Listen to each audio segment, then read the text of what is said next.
Hello, I am back in the van recovering from my injuries. Broken collarbone, 7 broken ribs, and a punctured lung.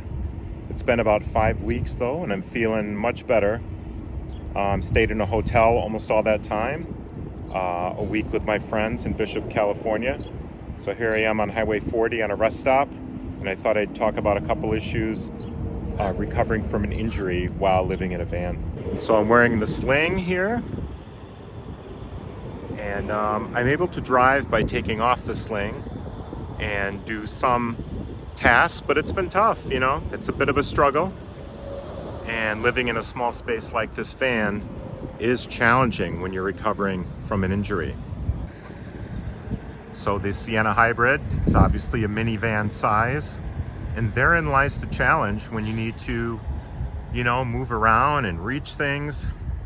I'm able to use my left arm somewhat, but let's take a look in here. And this is the challenge: climbing in, moving yourself around, laying out the bed. It's just one thing after another where you just take for granted when you have 2 working arms. And it's just a little tougher in this situation. But I've been able to do it. I spent last night in the van and was happy to have the climate control. So last night the climate control came in really handy because of high winds and bad air quality, actually. And you don't think about that, but that can be a real nice feature, to be able to close the windows and have a clean air circulating inside. So as I talked about in my last video, it was pretty much impossible right off the injury to be still living in the van, so I got a hotel room. I ended up staying in the hotel room for about a month, which did get expensive, but what are you gonna do? Unfortunately, the last couple of days there, I got the stomach flu on top of everything else. So you haven't lived until you've been injured with broken ribs and a broken collarbone, throwing up repeatedly and having diarrhea. Ugh. However, I am on the mend now and very thankful to have the van and to have my health slowly returning to normal. It really is true what they say: if you have your health, you have everything.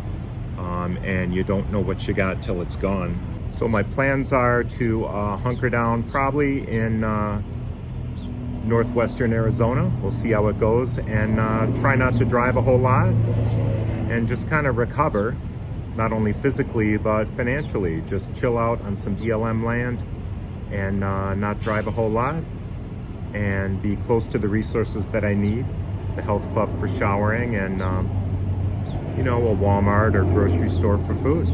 And that is an advantage of living in a van. You can just kind of hunker down and not spend a whole lot of money if that's what you need to do, and that is what I need to do. So very thankful for this van. It's running great. I really have no issues with it at all.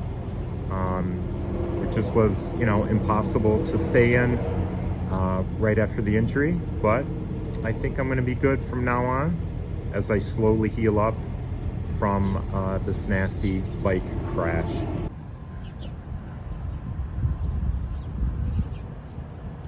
So after taking a break here at the rest area, I think I'm going to hit the road again.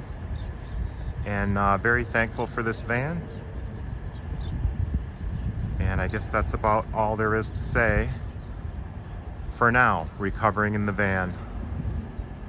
So thanks for checking this out, and we'll see you down the line.